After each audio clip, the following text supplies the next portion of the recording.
Life in slums for many of its dwellers can be quite a challenging experience due to overcrowding, lack of basic amenities such as water, sanitation, and proper housing. Despite these difficulties, however, many people find a way of coping and make the best out of it. Fred OGOLLA, a resident of KOROGOCHO slums and founder of Restoring Dignity in KOROGOCHO, is one such person. Born and raised in KOROGOCHO. At some point I served as an altar boy for the past 15 years. Growing up in KOROGOCHO was and still remains challenging because a lot of issues in the area in terms of insecurity, in terms of teen pregnancies. During our days the biggest challenge was peer pressure. You see, we had two types of people in the area. The ones who grew up in church setup and the rest grew up as criminals and these other things. So for us, these were two rival groups. Because growing up in church, they would brand you as a holy person. And part of the challenges that we experience is that most of the guys who are on the other side, they never made it. So most of them are past tense. That's maybe the biggest challenge that now. During the COVID-19 pandemic, we realized that as like-minded people from this area that there was an issue and there are some gaps which are in our community. So we came up and bring our minds together and find that at least there's something we need to do for the community. And after that, the name Restoring Dignity was born. And that's what brought me back to the community so that I can use my expertise in my line of accountancy to help the community. Education and health are among the pillars holding firmly the walls of this community-based organization. We are running Restoring Dignity KOROGOCHO. This is a community-based organization formed by people who grew up in KOROGOCHO. They left and then they decided to come back just to make sure that they support all the issues that are in this area. So we work on 5 pillars. We work on education, which is very important. Most of the students from these families are bright, but they don't have someone to pay school fees for them. So what we are doing as an organization is that we have 47 students that we are currently walking the journey with them. From secondary to tertiary, we're just paying school fees for them and also walking the journey with them. This is on a doctor-student basis where someone just comes and then agrees to support a student for a period of maybe 4 years or maybe 8 years, paying school fees for them, and also in terms of mentorship they would come, talk to them. And we've never had any challenge in terms of these students, because the 47 that we started with 2 years ago, most of them are now almost into completion stages. We also work closely with the elderly families. In this area, it's like we have the largest number of the elderly families, and most of them are as a result of their sons and their daughters being killed to either crime or diseases. So most of the elderly families in these areas stay alone with their grandkids. You'll find out a house with like 8 grandkids with no parents. So that's what they normally do. And also the setup. If you know your history very well, is that people who are in Grogon the town, who were evacuated from that place, they came here and then they formed another village called Grogon here. So we have Grogon and we have High Ridge. High Ridge was in town. All the guys who are evicted decided to come here. So in KOROGOCHO we have 9 villages. And within the 9 villages we have Grogon A, Grogon B, High Ridge, and most of the villages have elderly families. So we are so much into working with the elderly families because they have no one to fend for them. In terms of shelter, we've constructed 17 homes. And even for us, what we normally do is after bringing the old house down, we come up with a decent shelter, and then also we do the furnishing. We get away with all the sentimentals that they had kept all along. So for us, it's all about having one living room, a nice bedroom, a washroom, tapped water, the fence, and also we do the household furniture in the house. We also work closely with health. Health, you know very well that we have the biggest dam site, and the dam site is just across. And most of the elderly families, that's the only place they can go and scavenge the plastics, the makaratasi, those other things just to come, which they later resell them. So that's where, and also in that area we have all these types of diseases, the respiratory diseases are also all there. So as an organization, we so much keen in terms of health, because we even organize medical camps, we do referrals, we enroll them to NHIF, National Hospital Insurance Funds, and we also take care of them in terms of mental awareness issues. Also, we work in terms of livelihood, where we deal with teen mothers. We have, I don't know whether it's the biggest, but we have around 3,000 teen mothers in the area. The youngest mother is 11 years with 3 kids. And that's just a fraction of what we normally do, because for us, we've narrowed it down to 300, where we work with them in terms of mentorship, in terms of taking them back to school. Yes. We also offer sanitary pad bank. You know, getting a pad bank in this area is like a dream, because most of the women in this area do the washing. If you wash clothes, like one basin, you get 150 Kenya shillings. If you wash a house, it's like 50 shillings, and if you wash plates, it's like 20, 30. So in a day, after doing all these house chores and everything, you end up earning only 200 Kenya shillings. A pad is 150 Kenya shillings. So it's hard, and this has resulted to border guys taking advantage of the girls, because if they don't have the pads, what do? They get a ride, the border guy will buy them parts, and then after that, they pay in return. That's the reason as to why we have the increasing number of teen mothers in this area. We also work closely with the reformed criminals. These are boys who are into crime, served their jail term, but then decided to come back. So yeah, reintegrating them back to the society has been a problem, because every time it's like he's a thief, he'll still continue stealing from us. So for us, most of the things that we do, in terms of constructing the shelter, we use them. These are guys who are skilled. So in terms of the fundis, we normally use our boys just to come and help us do this. And they've really reformed. Mimi ni mkaaji wa hapa. Mimi ni mama mjane, niko na watoto 3. Nilikuwa nikifanya biashara ya kuuza chapati na viazi hapa kwa barabara. Ugonjwa ingine ilikuja ikanishika kwa magoti. Nikaenda kufanyiwa surgery. Nilienda na kadi ya NHIF. Then 2 weeks tena nikarudi, nikaanguka, nikapasuka. Sasa singeweza, hiyo kadi haingeweza kutumika. Hii ofisi ndio ilisimama na mimi. As other slums in the city, KOROGOCHO is characterized by high levels of unemployment, substandard and overcrowded housing, limited education and social services, high levels of crime and insecurity. KOROGOCHO is a ward, and it's under Roraka constituency, Nairobi County, Kenya, and it has 9 villages.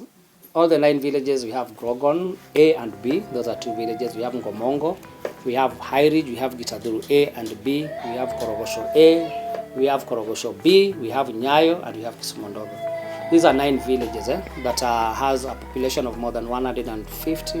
Most of the families in this area sell these vegetables in the area. They're just normal vendors in the area selling vegetables and these other things. And on a normal day, they normally earn like 150 to 200 shillings. So growing up in KOROGOCHO, we would experience several challenges. Someone going for a day without eating, and even the 3 meals doesn't apply in this area. And the most affected people are the elderly families. These are elderly families who don't have someone to fend for. And most of the issues that are in this area is that we normally take care of them in terms of feeding programs, in terms of constructing homes for them, even the beddings. Most of them don't have beddings. And it's so unfortunate that as kids and as children, we don't take care of our elderly families in terms of even considering their beddings and everything. So most of the elderly in this area, the beddings that they are using right now are the ones that were from the 1970s to 1980s. That's why as an organization we've been rallying to our community just to make sure that we get the beddings. We've been distributing mattresses, beddings, just to these elderly families. Despite these difficulties, life in slums is not all depressive. There is often a strong sense of community among slum dwellers who support each other in times of need. During the COVID pandemic, that was in 2020, myself and some few guys decided just to distribute food as usual.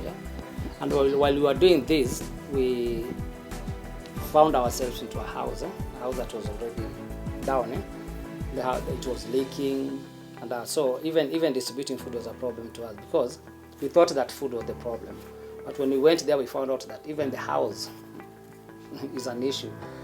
Going inside the house, we found out that the same family had a teen mother who didn't have the bedding, so was just sleeping down with this from one mattress.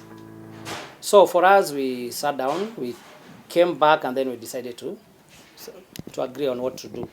Because most of the issues in this area are 360, all about it revolves around from the elderly families to the teen mothers to the jobless youth. So for us, we decided, why not? Let's do something. So we started with fundraising for the house. We fundraised for the first house, and our good friends came on board, supported us, and we constructed one house. Later we came to realize that that was not the only house that had problems. So we decided to map out all the issues in the area and the houses that were on the verge of collapsing. So we found out, at first we found out that we had more than 40 homes. And going inside, we found out that they didn't even have something to eat. So it really affected us a lot. And being someone who grew up in KOROGOCHO and faced the same situation, because many of the times that we would go hungry. Because even maybe dad was depending on the monthly salary. So during all these days, we would go hungry. So for us, we decided that why don't we do something? Why don't we give back to the community? And the first challenge was the elderly. Because for them, they're weak, they're there, no one is taking care of them. Most of them have been neglected. Restoring Dignity KOROGOCHO is 2 years into this. And part of the achievements that we have right now, we have to thank God. Because just as a community-based organization that has constructed 17 homes, taking care of more than 30 elderly families, has taken kids back to school, has a sanitary pad bank that operates and serves more than 3,000 women and girls, deals with the community in terms of the community goodwill and everything. We feel like we've done a lot, but it's not the end. We're still soldiering on just to make sure that we create more impact. Naka OGOLLA mali nitoa gitazu. Nimefanywa counseling, stress imerudi chini, vitu zilikuwa zinanikula kichwa. Sasa hakuna kitu nanikula kichwa. Sasa niko poa, wananisaidia sana. Of partnerships and tomorrow's ploy, here is what Fred has to say. Thanks to the local resource mobilization, these are just friends who've been seeing what we do. We've been posting this on social media, and they would come and support. If someone comes with a cement today and sees the progress, you bring an extra cement. That's how we've survived.